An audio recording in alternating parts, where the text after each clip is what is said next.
että no nyt on kyllä taas tullut virhe tähän kirjaan. Mä ymmärrän, miten tämä on niin huolimattomasti tehty. Täällä väitetään, että olisi semmoinen myytti, kun tekoäly on yksi yhtenäinen teknologia. Että tämmöinen olisi myytti.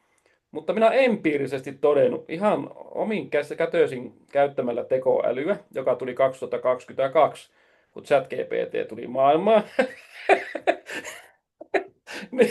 Nyt se on levinnyt se tekoäly niin, että Googlella on tekoäly, Anthropicilla on tekoäly, Microsoftilla on tekoäly, OpenAIlla on tekoäly, Mistralilla on tekoäly. Ja se on sillä lailla yhtenäinen teknologia, että mä voin kaikilla tehdä kuvia ja kuvioita ja jonkinlaisia videoitakin mahdollisesti, tekstiä. Voin kännykällä olla sinne yhteydessä ja muuta. Niin tämmöinen tekoälymatto on tullut. Kiitos OpenAI 2022. Se on semmoinen yhtenäinen, mahtava, helppokäyttöinen teknologia. Teemu, miten tämmöinen virhe on päässyt tapahtumaan, että tätä väitetään myytiksi? Nyt Jari, nyt kohta mä en ole enää kiltti, mikä oli ongelma tähän aikaan vuodesta, kun tämä myytti saa mut todella niin kiukkuseksi, kun väitetään, että tekoäly olisi tullut vasta 2022. Ja tämä tietysti perustuu siihen, että niin kuin siinä on pieni totuuden siemen, että generatiivinen tekoäly on tullut kaikkien tietoisuuteen 2022 ChatGPT:n myötä. Mutta tekoälyhän on ollut olemassa teknologiana tai tällaisena niin kuin kokoelmana erilaisia teknologioita jo ainakin 70-80 vuotta.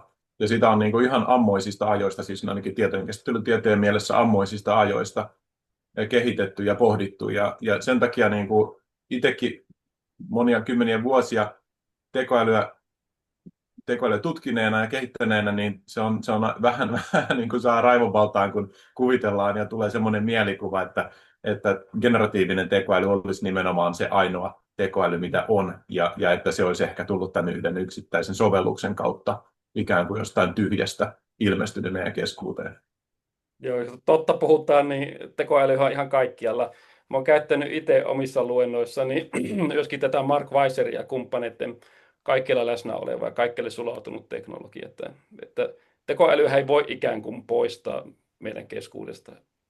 Niin, ja useimmitenhan se, mikä meillä on niin kuin se oikeasti sellainen joka paikkaan levinnyt tekoäly. No ehkä se generatiivinen tekoälykin joidenkin elämässä alkaa olla jo niin kuin sellaista hyvin niin kuin arjessa läsnä olevaa, mutta edelleen niin kuin suurilla osalla meistä enimmäkseen se tekoäly on jotain muuta kuin generatiivista tekoälyä. Se voi olla joku reittiopas tai se voi olla joku suosittelualgoritmi, joka siihen meidän ruudulle suosittelee mielenkiintoista katseltavaa, kuunneltavaa tai luettavaa.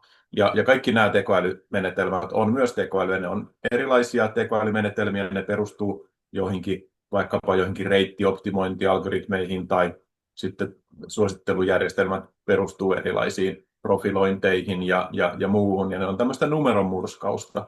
Ja sitten on näitä generatiivisen tekoälyn työkaluja, chatbotteja ja kuvageneraattoreita, jotka on sitten taas niin kuin toisenlaista teknologiaa. Ja mun mielestä se olisi paljon helpompi ja paljon hedelmällisempää tämän keskustelua, jos me oltaisiin vähän täsmällisempiä, eikä käytettäisi vaan sitä tekoälytermiä viittaamaan kaikkeen näihin. Ja usein tuntuu, että menee puurot ja vellit ja joulupuurotkin menee siihen samaan soppaan, ja sitten siitä tulee semmoista väärinkäsitysten sotkua. No niin, Tonttu Ruus, mainitsit joulupuuron, niin tässä se on se, että teikäläisellä on kunnia edustaakin aika lailla viimeisiä luukkuja. Niin me asetumme nyt joulun viettoon. Tämä Teemu ehkä hieman provosoineen myytin jälkeen. Älkää kertoko kenellekään, että en ollut ihan kilttinen. Ei kerrota muille tontuille ei kerrota. Niin Se jää tässä salaisuutena, kun ollaan kahden kesken. No niin, luukkukin.